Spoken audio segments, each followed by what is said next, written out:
kegiatan guru penggerak. Sebelum mulai nih, saya mau ngasih ice breaking dulu supaya kita lebih semangat lagi ya Bapak Ibu ya. Ice breakingnya adalah tebak-tebakan sih ini sebenarnya. Cluenya adalah huruf ketiga. Huruf ketiga. Roti huruf ketiganya T. Meja huruf ketiganya D. Kalau buku huruf ketiganya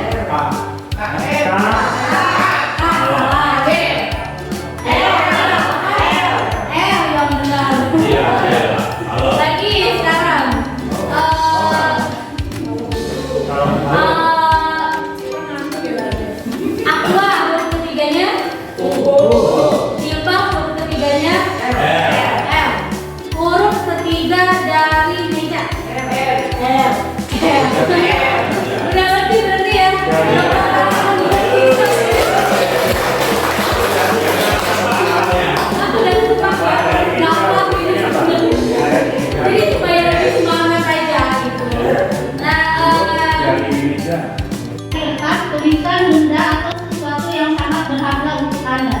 Jadi tulisan salah satu benda yang berharga di kertas, letakkan di salah satu tangan Anda. Jadi tangan kita menggenggam kertas yang berisi salah satu yang berharga untuk kita.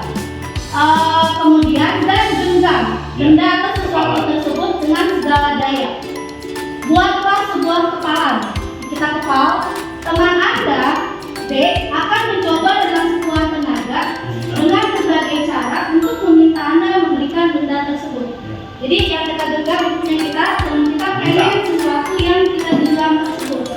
B bisa membujuk, mengancam, menghabis, merayu, menyuap, apa saja yang dapat membuka kepalan tangan Anda. Apa yang akan terjadi? Apa yang terjadi kira-kira? Apa Billy? Kalau kita punya sesuatu yang berharga, kita pengen ngambil, apa yang terjadi? Marah. Kalau Faida? Kesel. Bu Maslina? Menolak.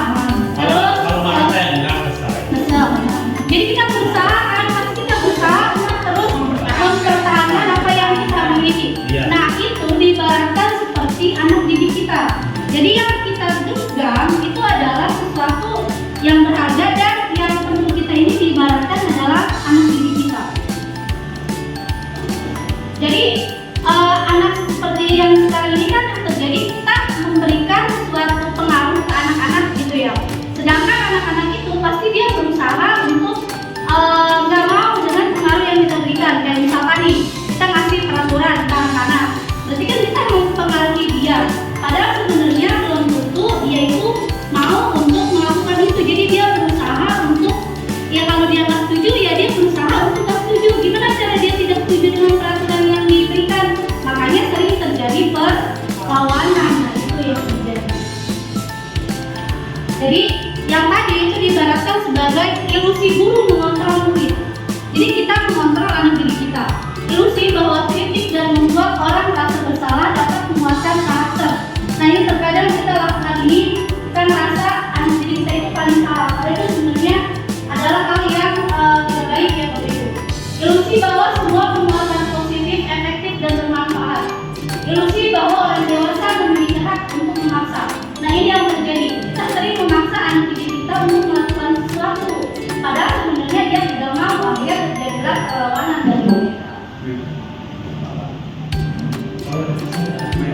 Makna kata disiplin dinamai menjadi sesuatu yang dilakukan seseorang pada orang lain untuk mendapatkan kepatuhan. Kecenderungan tersebut haruslah diubah. Sebagai pendidik, kita harus menciptakan anak-anak yang memiliki disiplin diri. Jadi kalau bisa, mereka itu disiplin berdasarkan dari kemampuan belajar sendiri. Karena pada dasarnya, anak-anak itu memiliki kontrol dirinya masing-masing. Jadi kalau misalkan dia diajar sama teman-temannya, sebenarnya dia memiliki kontrol untuk melawan. Tapi biasanya ada hal yang mempengaruhi itu. Nah itu semua diakibatkan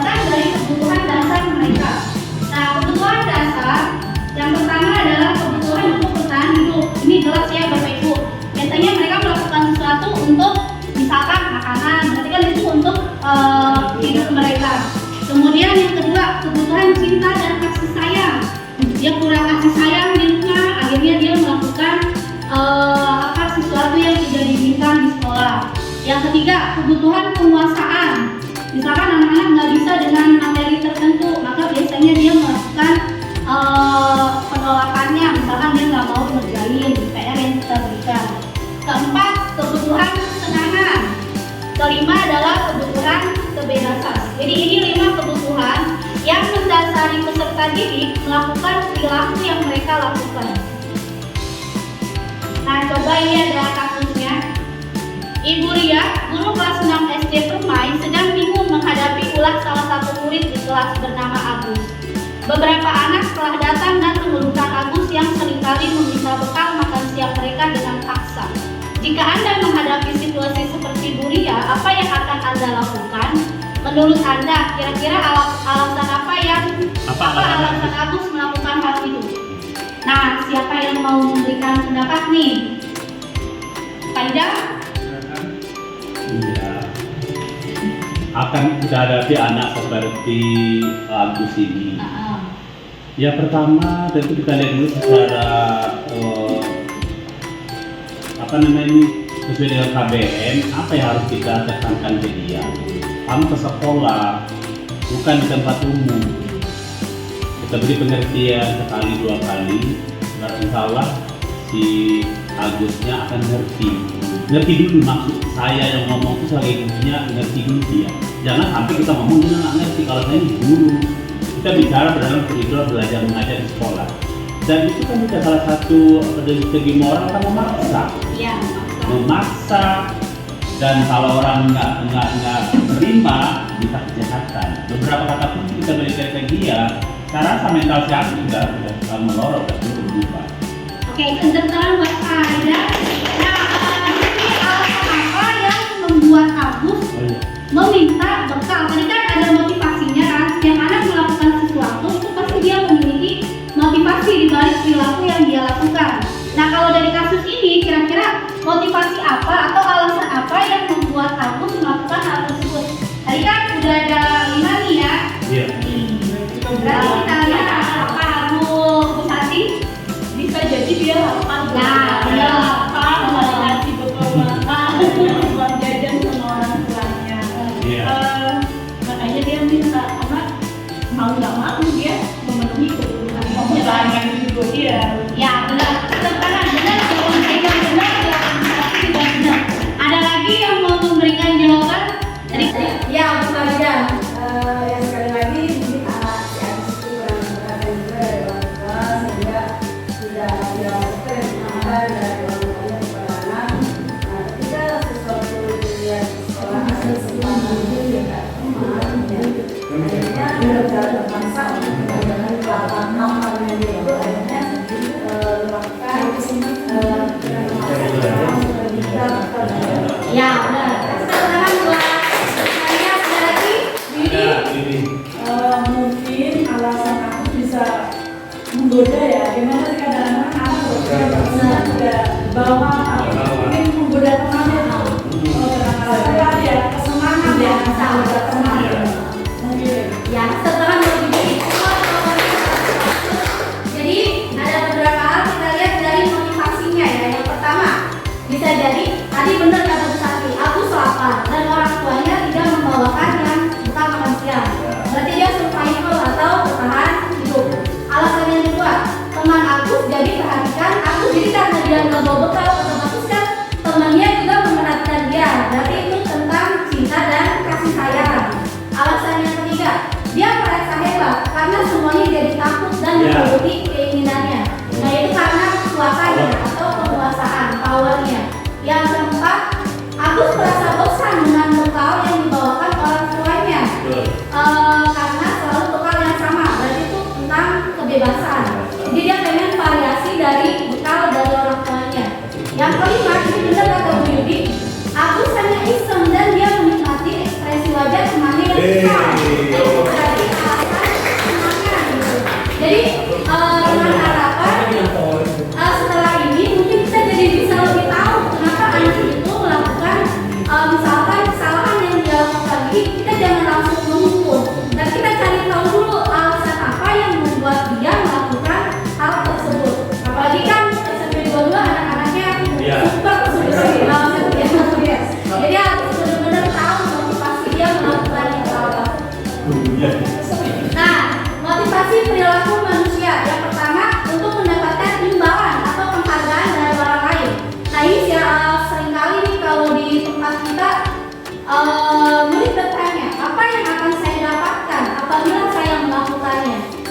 siswa itu melakukan hal itu hanya karena untuk mendapatkan imbalan. Nah, misalkan kegiatan literasi nih kita sering banget ya. Kalau siswa yang maju biasanya suka diberikan reward tertentu, misalkan botol atau yang lainnya. Nah, sebenarnya ini jadi akibatnya nih. Hal tersebut merupakan motivasi eksternal, jadi motivasi dari luar. Jadi ada sesuatu yang mendapatkan. Yang kedua, untuk menghindari ketidaknyamanan atau hukuman. Jadi siswa melakukan hal tertentu biasanya untuk menghindari hukuman. Murid bertanya, apa yang terjadi apabila saya tidak melakukannya? Berarti dia melakukannya juga karena terpaksa aku dihukum. Nah, ini yang paling bagus adalah jika kita sebagai pendidik bisa membuat anak untuk menjadi orang yang mereka inginkan dan menghargai diri sendiri dengan nilai-nilai yang mereka percaya. Murid bertanya, akan menjadi orang yang seperti apa jika saya melakukannya? Nah, ini berarti motivasinya internal. Jadi tugas kita sebagai pendidik, kita harus membuat siswa itu sadar dengan apa yang dia lakukan atas keinginan dia sendiri. Jadi bukan karena mendapatkan imbalan dan bukan juga karena mendapatkan hukuman atau dihukum. Jadi hindari yang kedua ini. Nah, ini kalau kita memberikan hukuman, sesuatu yang menyakitkan harus terjadi. Pasti ya, kalau dikasih hukuman pasti anak juga pasti bakalan tersakiti. Kita juga kadang sebagai pendidik, kalau saya dulu pernah ngejewel kuping anak tuh sampai kayaknya sampai keras banget. Jadi pas sampai rumah sih juga kepikiran, anak kupingnya nanti kan kenapa bangga itu. Jadi kita juga was-was, anak juga tersakiti sama kita. Yang ketiga, konsekuensi sesuatu harus terjadi. Restitusi merupakan pilihan. Kalau hukuman tidak nyaman untuk murid atau anak untuk jangka waktu panjang.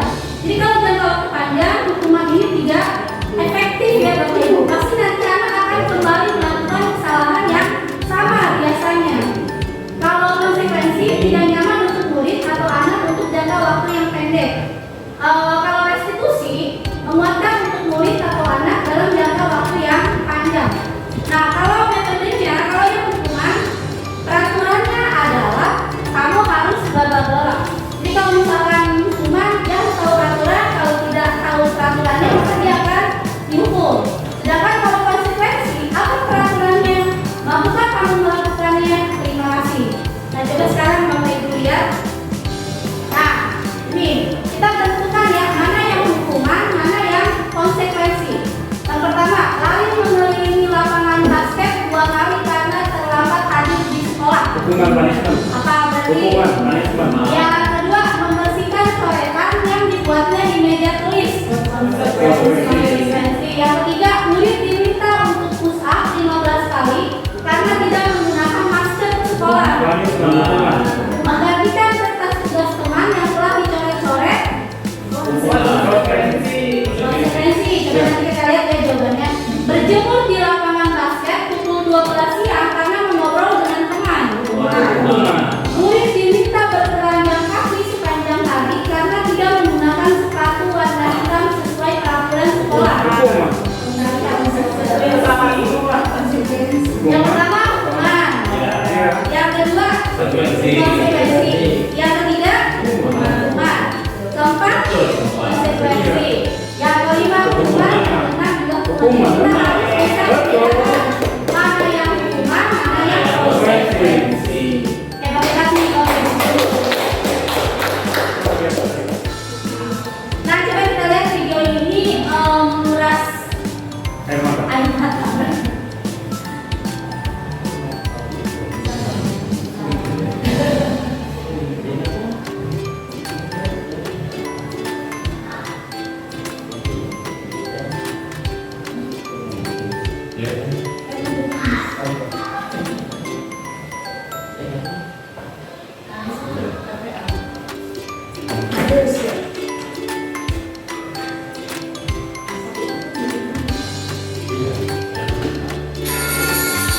Ibu sudah pernah bilang kan sama kalian semua, kalau ibu sengaja mengambil yang pertama untuk mata pelajarannya ibu, untuk melatih kalian disiplin. Kalian tahu kan rasanya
Nah, Selamat pagi anak-anak.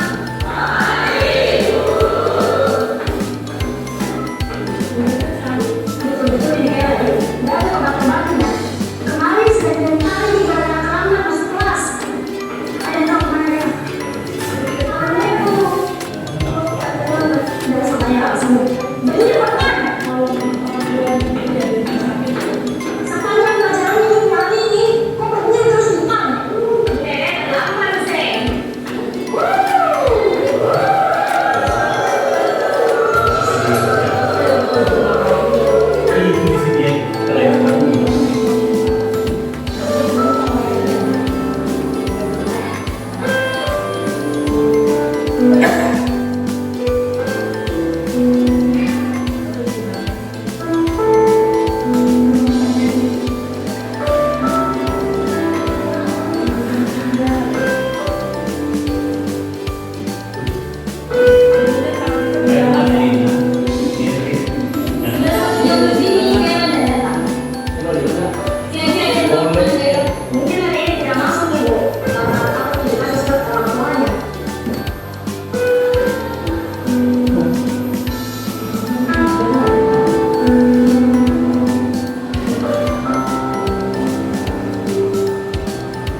menatapnya saya. Jadi kita sebagai guru bisa dari suatu anak yang kasih ya. Harus bawa permasalahan apa dari itu jangan dibuat. Nah, pada akhirnya hal seperti itu menyesal karena sudah menghukum anak dan sampai dilempari dihukum dengan pemasukannya, padahal itu anak yang sangat soleha ya untuk berjuang demi orang tua. Nah itu jadi sekali lagi kita sebagai guru kita lihat dulu permasalahannya. Jadi begini saya sudah sampai Apa Pak Rul? Jangan betul-betul menghukum. Jadi tahu dulu belakangnya. Ada lagi yang mau menambahkan? Cukup? Bu ini? Udah cukup? Ya, jadi benar ya, sebagai pendidik, jika anak melakukan kesalahan, kita tanya dulu baik-baik, jangan langsung menghukum. Apalagi kan tadi dia peraturannya benar-benar berat banget ya, tidak akan memulai pelajaran kalau siswanya tidak lengkap. Nah, itu adalah salah satu, kayaknya kalau sebagai pendidik kita harus menerapkan peraturan yang memang sesuai dengan anak-anak. Kalaupun memang tidak sesuai dengan apa yang kita inginkan, jadi harus ada option yang berikutnya, jadi jangan terlalu memaksa gitu. Kalian, silakan Pak. Kalau menurut saya kan tadi ada beberapa tahapannya kan kurang masuk akal kan. Nah ketika hari kedua dia sakit, nah harusnya kan dia kurang halus tayangannya, nggak meninggal beritanya kayak anak-anak, apalagi udah meninggal. Kata saya sah-sah saja si guru itu mendisiplinkan anak, ya. Ya tapi kalau yang secara BK tetap jalan, di guru komunikasi dengan guru BK-nya ini ada begini di sini nih.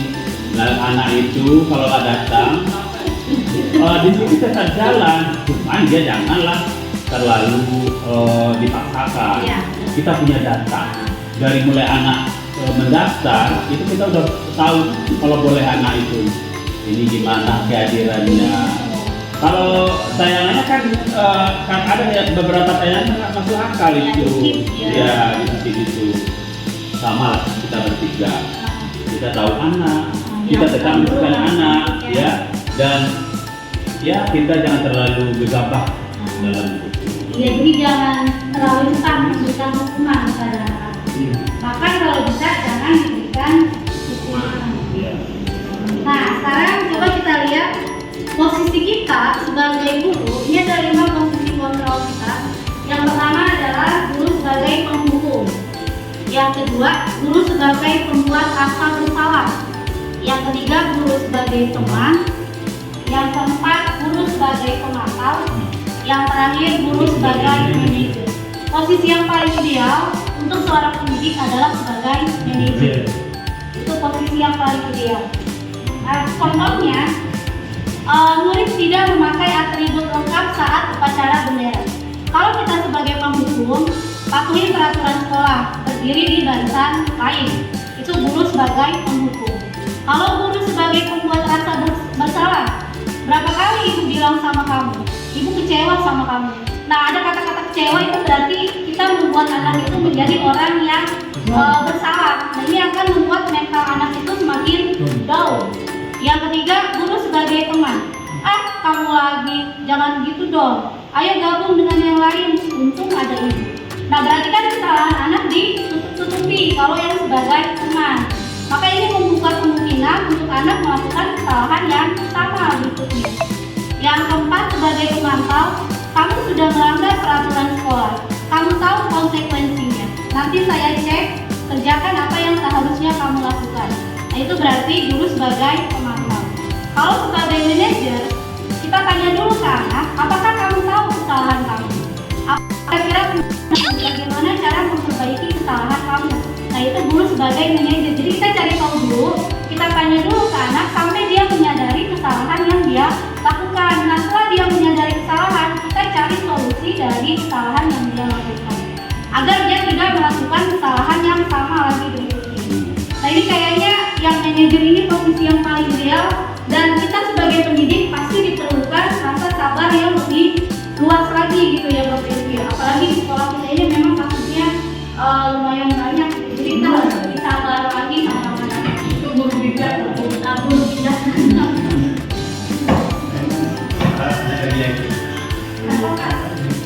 Sekarang ini balik pertanyaan ke ibu sebagai guru penggerak.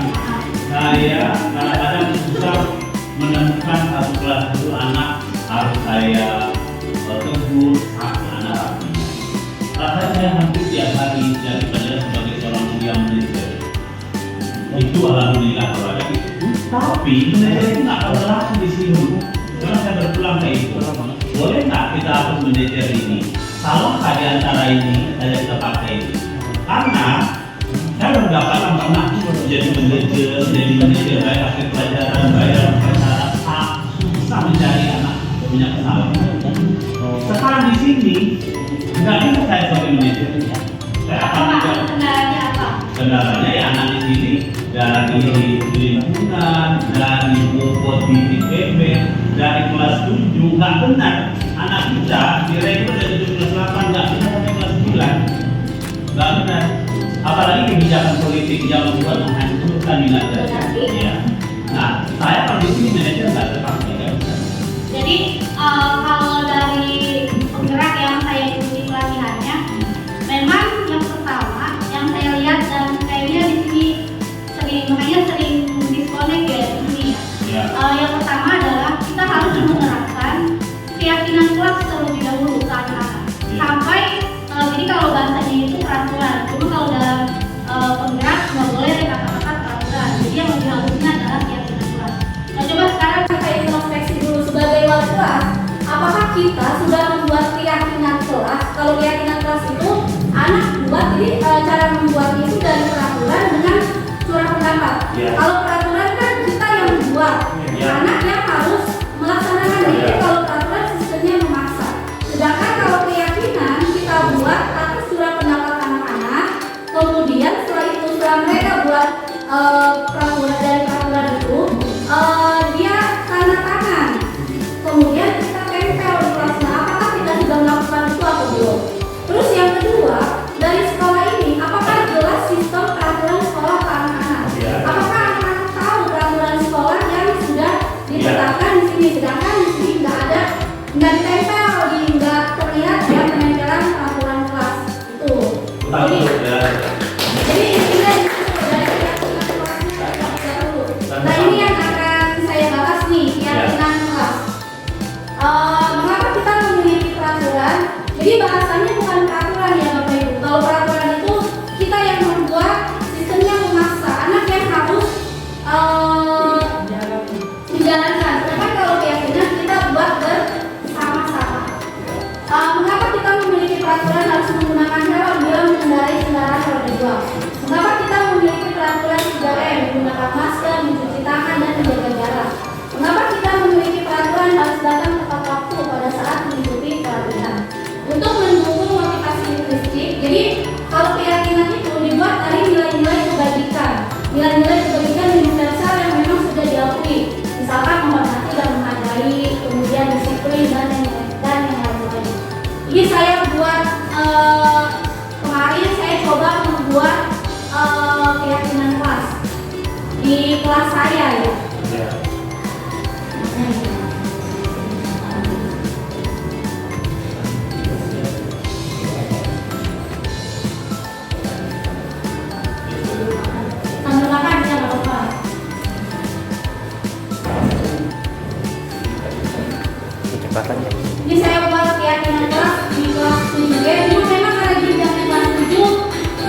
dari kalimat negatif jadi kalimat positif.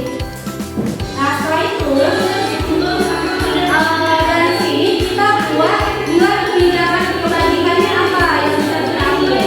Kalau membuang sampah pada tempatnya berarti nilainya apa? Menjaga kebersihan. Jadi saya tulisnya menjaga kebersihan.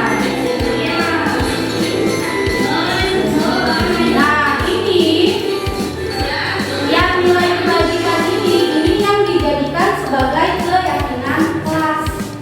Jadi keyakinan kelas itu nggak boleh banyak-banyak, minimal paling sedikit 3, paling banyaknya 7. Nah yang ditulis pun bukan kata-kata kayak misalkan tidak boleh membuang sampah sembarangan, bukan seperti itu. Jadi yang ditulis di keyakinan kelas itu adalah nilai-nilai kebajikannya. Misalkan menjaga kebersihan, berarti mereka tahu kalau menjaga kebersihan berarti mereka tidak boleh membuang sampah sembarangan. Terus yang kedua menjaga fasilitas sekolah, berarti mereka tidak boleh mencoret-coret tembok, meja, dan tidak boleh merusak properti sekolah. Nah ini yang ditulis sebagai keyakinan kelas.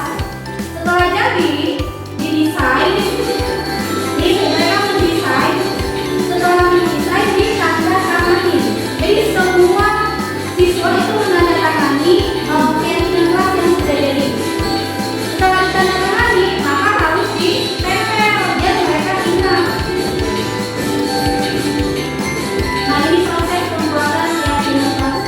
Nah ini ditempel di kelas. Jadi mereka ingat poin-poin yang mau ada. Sanksinya nggak ada sanksi. Kalau dalam penggerak kita tidak boleh memberikan hukuman karena porsi kita atau tugas kita itu sebagai manajer. Kalau manajer itu tidak boleh memberikan hukuman. Nah kalau ada siswa yang salah, bagaimana cara menyikapinya? Dengan yang namanya adalah segitiga restitusi. Nah ini ideal banget ya Bapak Ibu. Sebenarnya ini juga saya juga saksi gitu. Saya juga meragukan ini bisa nggak, teman-teman saya yang lain pun meragukan untuk menerapkan segitiga restitusi ini karena ini ideal sekali dan memang sepertinya kalau anak kita kan agak selengean ya, jadi kayaknya agak sulit gitu diterapkan di sini, tapi tidak salahnya kalau kita mencoba. Sedikit perubahan itu bisa membawa pengaruh yang positif buat anak-anak. Nah segitiga restitusi tahapannya yang pertama adalah menstabilkan identitas, yang kedua validasi kebutuhan, yang ketiga menanyakan keyakinan. Makanya di kelas itu harus ada keyakinan kelas. Jadi kalau siswa berbuat sesuatu yang melanggar, kita balikkan lagi ke keyakinannya. Yang menstabilkan identitas ini benar-benar idealis banget ya. Jadi kalau anak buat salah, kita kasih dukungan ke mereka. Jadi kalau misalkan mereka terlambat, kita kasih dukungan ke dia. Ya nggak apa-apa, berbuat salah itu tidak apa-apa. Jadi idealnya seperti itu. Berbuat salah Ya sendiri aja kayak gitu ya. ini memang sebenarnya seperti ini. Berbuat salah itu tidak apa-apa. Setiap orang pasti pernah melakukan kesalahan. Yang penting adalah bagaimana cara kita untuk memperbaiki kesalahan yang sudah kita lakukan. Nah di sini yang menstabilkan identitas. Jadi Tapi ada masalah satunya. terus kalau yang kedua validasi tindakan yang salah. Ini kita tanyakan lagi ke anak, kamu pasti punya alasan mengapa melakukan hal itu. Terus kamu patut bangga pada dirimu sendiri karena kamu telah melindungi sesuatu yang penting buatmu. Tapi kan kita sama ya, kita sama mendukung mereka gitu. Terus yang terakhir baru menanyakan keyakinan.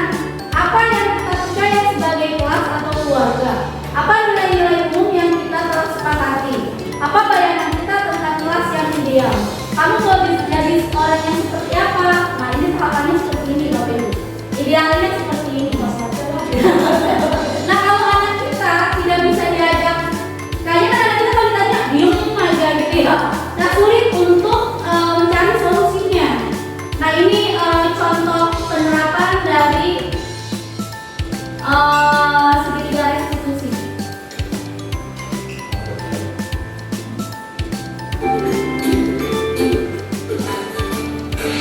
Coba nih Bapak Ibu ya, kita ada di posisi mana ya?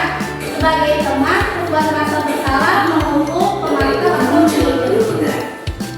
Video ini akan menampilkan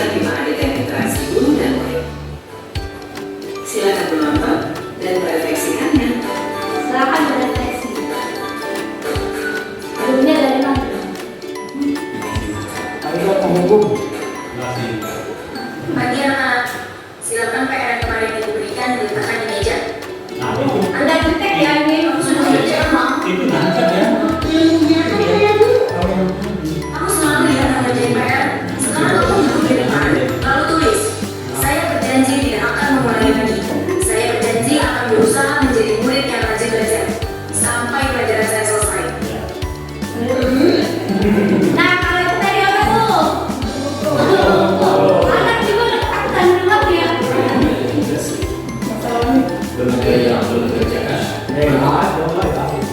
Kamu sudah mengerjakan. Belum, Pak. Kamu tidak kerjain tugas. Kamu mau jadi apa? Yang menyesal semua. Coba. Bayangkan lu Iya, ya. orang tua. Kerjanya sama. Harus bertanggung jawab sama diri sendiri. Nah, ini apa? Oh, salah ya ini. Aku, saya terlambat. Ya udah. Nah itu Udah nggak apa-apa. Besok yang bikin lagi. Ya, maksudnya. Tas dulu dong. Tadi, apa ya?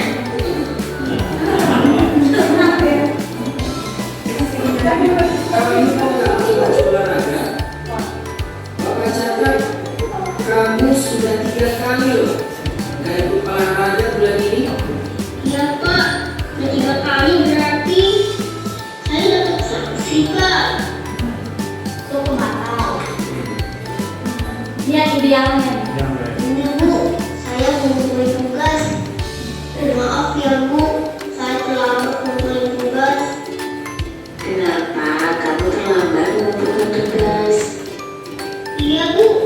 Saya kalau sore nemenin Ibu jaga warung. Nggak sempat ngumpulin tugas. Kira-kira nih, apa yang bisa kamu perbaiki supaya kamu bisa mengerjakan tugas dengan kamu? Biasanya kamu membagi tujuan. Bagaimana kalau kamu menjadwal kapan kamu akan mengerjakan tugas? Oh iya ya, Bu. Coba deh, Bu. Terima kasih, Bu. Nah, dari kelima ini mana yang bikin anak seneng? Win-win solution ya. Inisiatif ya.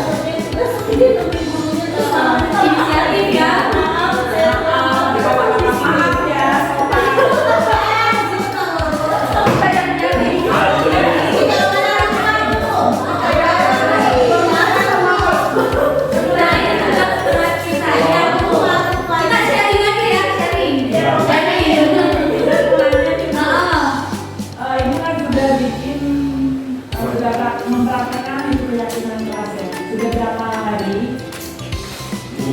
Perubahan aksi mana gitu ya? Kita contoh nanti. Saya bikin hari kemarin tuh hari apa ya? Hari Jumat itu saya bikin. Nah jadi kalau itu kita udah buat komitmen sama anak-anak. Anak-anak juga udah tahu ya. Jadi kalau misalkan ada temennya yang ngatain itu mereka langsung, Bu, itu dia nggak sopan Bu, ngatain. Jadi dia udah tahu dengan keyakinan kelas yang dibuat. Dia sadar gitu, ya Bu, saya minta maaf. Jadi seperti itu. Gitu. Coba dibuat aja sama Bapak Ibu, siapa tahu nanti membawa perubahan. Gitu. Baru beberapa hari ya, belum. Belum. Baru beberapa hari. Wah, kayak gitu jangan lagi. Nah, kalau seperti itu berarti peran kita yang berat sebagai ibu. Kita harus mengajarkan dia kan, mengajarkan anak. Dan kalau bisa kita buat rekapan, buat rekam jejak siswa dan jangan lupa kita buat komunikasi dengan orang tua, itu yang penting. Mulai saat saya duduk kelas, saya tidak paling kita masuk ke situ. Mereka pada siap. Kalau yang misalnya yang hanya sekali, sementara itu butuh kontinuasi atau biasa. Iya, yang harus kayak SD kan dia dibantu terus. Nah, itu baru sosialisasinya akan jalan. Kalau yang hanya sekali wali bilang masuk, baru lupa. Nah itu, karena dia belum pertama kali membuat dengan siswa itu lah. Iya. Nah itu kendalanya begitu. Perlu peran tinggi kita kerjasama sih. Itu kalau untuk anak-anak dari keluarga informalnya bagus dipakai, kita pun malu lihat kata-kata apa yang disebut anak kalau tahu kita akan seperti itu. Di sini kita terpancing ya, yang kata Bu Farida tadi harus kita kasar juga, baru naik lagi. Tarik ulur berarti ya. Tarik ulur. Ada saatnya kita sebagai pemukul, ada saatnya kita sebagai manajer. Nah ini betul ya, ya betul betul. jadi tarik ulur. Ini cara penyelesaian kasus dengan menggunakan segitiga restriksi. Ini yang idealnya ya Bapak Ibu.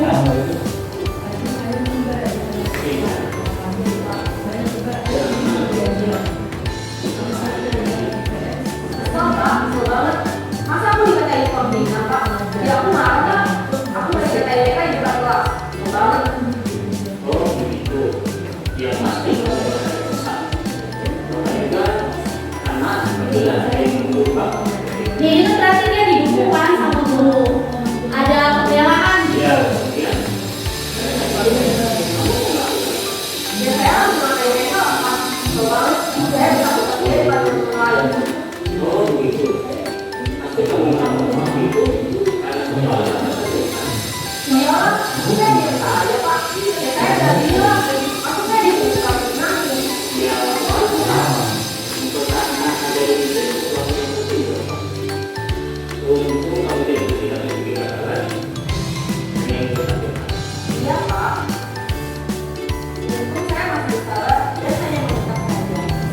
Terus padahal saya pasti bela ini lah. Ya pasti ya. Tapi kamu memilih bertahan dan sabar. Kamu memilih untuk tidak berbuat lebih parah lagi. Nah, sekarang coba kita lihat tindakan kamu yang KPK di kelas. Tindakan kamu itu kira-kira sesuai dengan keyakinan kelas atau prinsipal tidak? Enggak Pak. Capek Pak, jadi semalam. Jadi keyakinan atau prinsip mana yang kurang sesuai dengan keinginan kamu? Ya, saya sebenarnya sangat sebagai orang lain. Mungkin saat itu saya menjadi emosi. Jadi tidak menyimpan sekali itu. Kamu meyakini tidak? Menghargai orang lain itu penting buat kamu. Yakin lah Pak. Iya, setuju. Kita harus saling menghargai. Namun, ada juga keyakinan yang seperti yang perlu kita jalankan. Apabila kita sedang marah,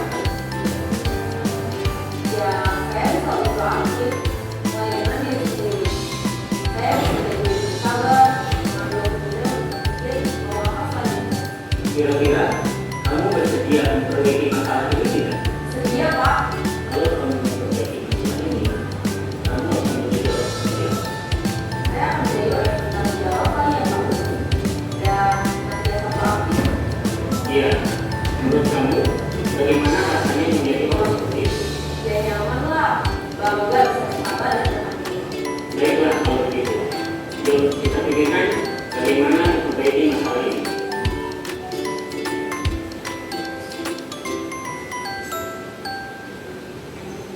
Nah kalau begitu kayaknya enak banget ya. Idealis banget gitu. Padahal kalau dalam pelaksanaannya di lapangan kayaknya lebih susah. Anak aja supaya dia mengakui kesalahan ya itu kadang susah. Malah mereka kadang suka diam jadi pengalaman dia ini yang idealisnya. Ya mudah-mudahan dengan apa Bidi? Tadi saya nyoba ke kelas 8D. Tadi saya nyoba bikin perjanjian. Ini kurang beruntung ya, tapi dengan kesadaran anak. Apa itu nanti sanksimu pada saat kamu pada saat pelajaran IPS ingin memperhatikan tidak tidur, tidak bercanda, terus buku pun mau dibawa pulang. Itu nanti kan kelas 8D banyaknya yang begitu di dalam sekolah. Terus sanksinya apa? Itu sudah hukuman ya, tapi inginnya saya juga sebagai manajer dan ngasih hukuman ya, enggak.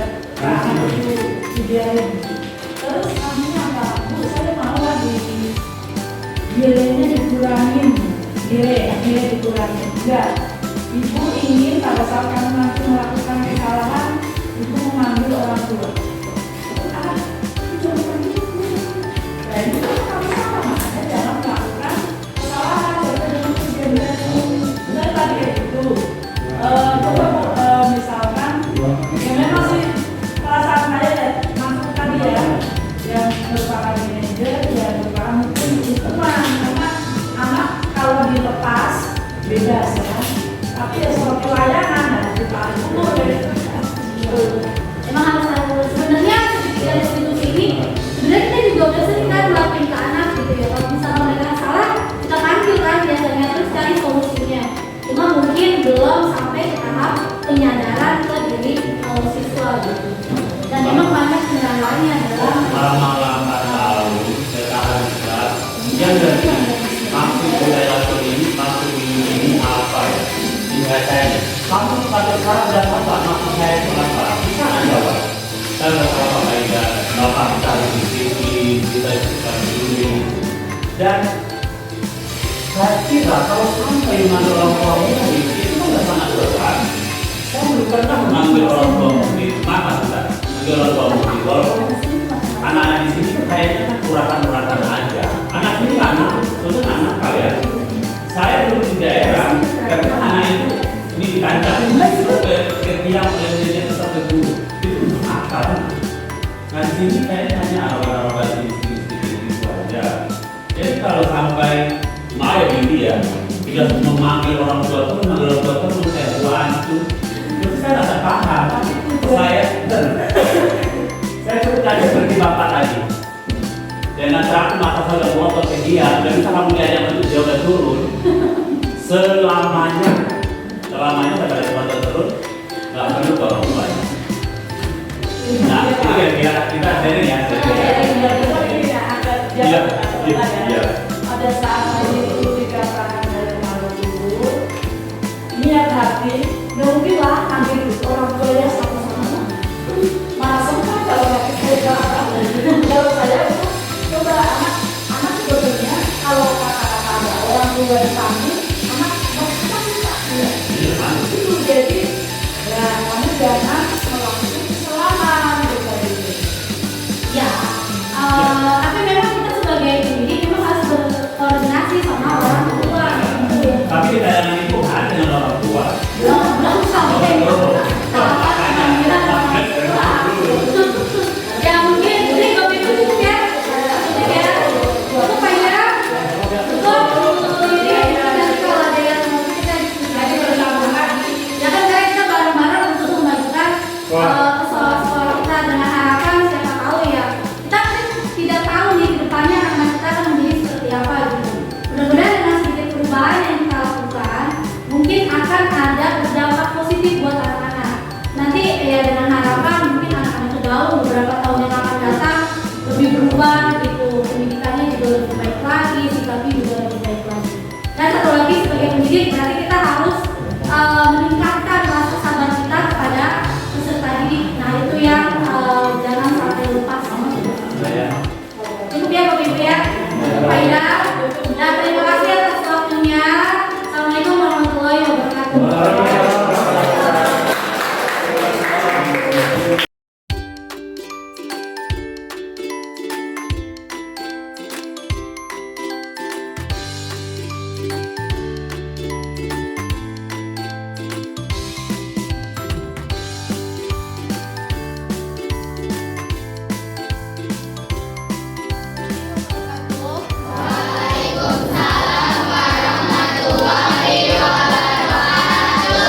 Hari ini kita akan belajar membuat keyakinan kelas. Jadi harapannya dengan pembuatan keyakinan kelas ini bisa membuat kalian lebih disiplin dan menyadari kalau disiplin itu adalah salah satu hal yang penting sekali.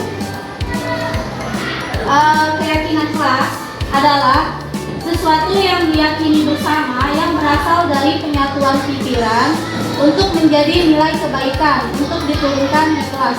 Jadi makanya saat pembuatan keyakinan kelas ini harus disepakati bersama-sama. Jadi keyakinan kelas itu sama kayak kesepakatan kelas, sama kayak peraturan kelas, sama. cuma beda istilah.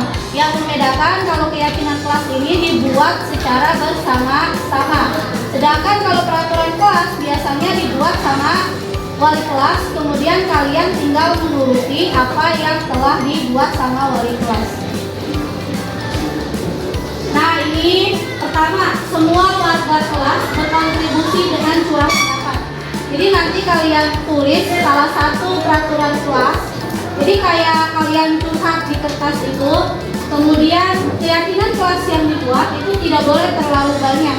Jadi biar mudah diingat, maksimal itu cuma 7 item doang, jadi nggak boleh lebih dari 7. Jadi nanti dari curahan pendapat kalian disaring lagi, kemudian diambil yang paling banyak.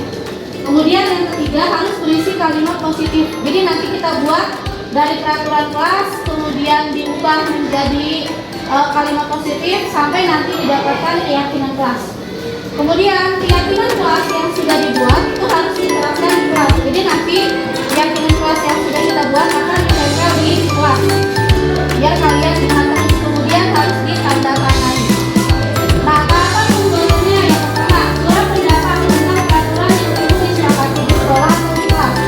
Makanya nanti saya akan suruh kalian untuk menuliskan satu peraturan kelasnya.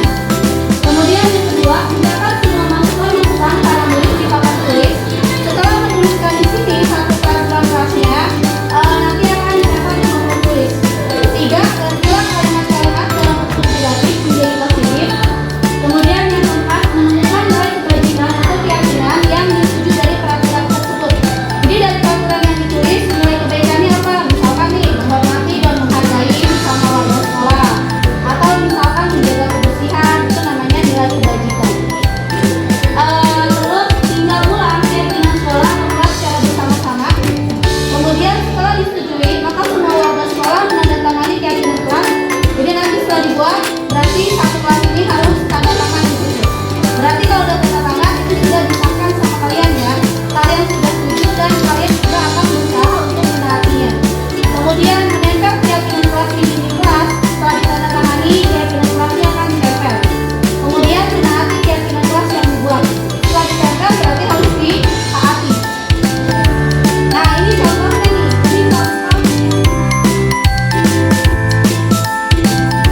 ini enggak selalu bersikap baik, berarti ini udah positif ya. Ini yang ada kata-kata tidak boleh ini kalau datang ke sekolah tepat waktu, berarti ini sudah kalimat positif. Pokoknya kalau kata jangan, tidak boleh, dilarang, itu berarti kalimat negatif. Nah, yang kalimat negatif ini harus diubah jadi kalimat positif. Yang pertama, jangan membuang sampah sembarangan. Berarti kalimat positifnya apa? Iya, membuang sampah pada tempatnya.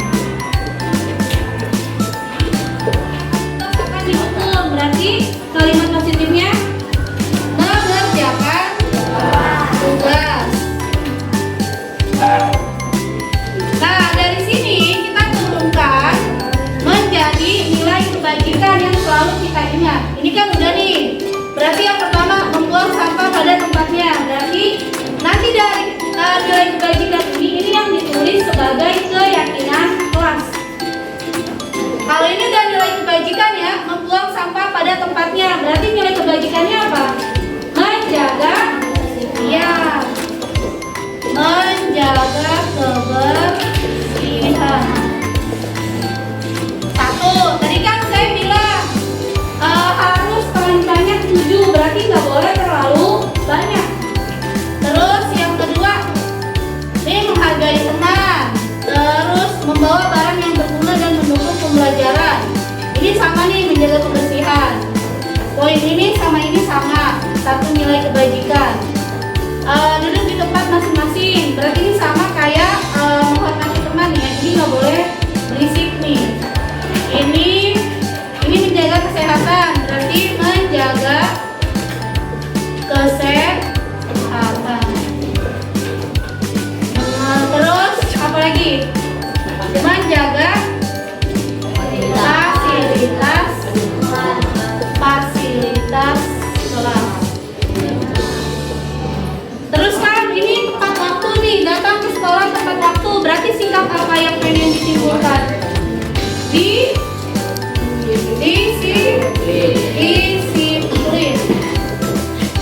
Disiplin dalam kehadiran dan mengerjakan tugas ya. Udah 4. Apalagi? Menghormati dan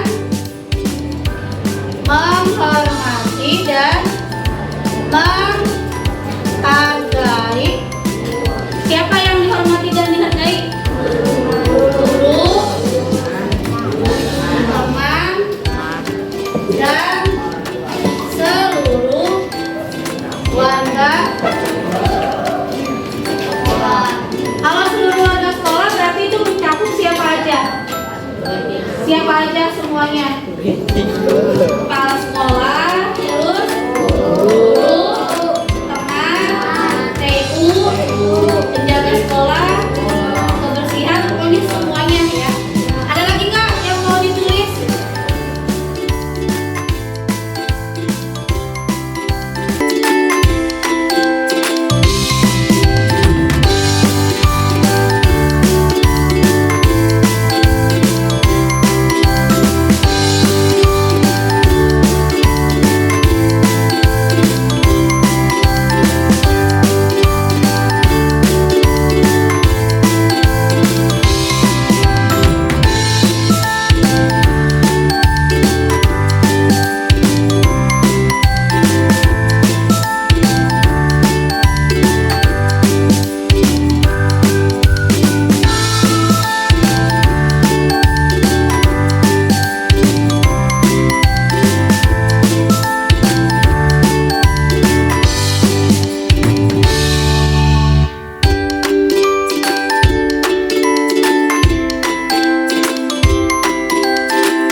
Assalamualaikum warahmatullahi wabarakatuh.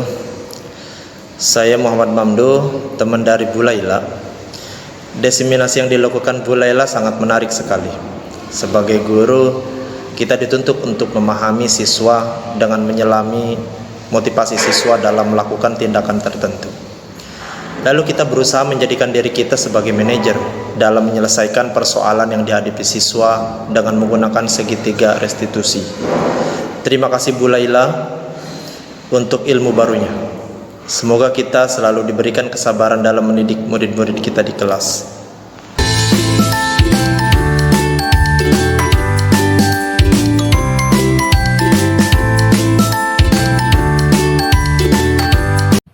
Assalamualaikum warahmatullahi wabarakatuh. Perkenalkan, nama saya Siti Kumairah. Saya siswi dari kelas 7G. Setelah saya mengikuti kegiatan pembuatan keyakinan kelas yang dibimbing oleh Bu Laila, saya senang sekali karena kami diajak untuk membuat keyakinan kelas sesuai dengan peraturan yang kami sepakati bersama. Tidak ada paksaan dalam melakukan keyakinan kelas. Terima kasih Bu Laila sudah membuat keyakinan kelas di kelas 7G.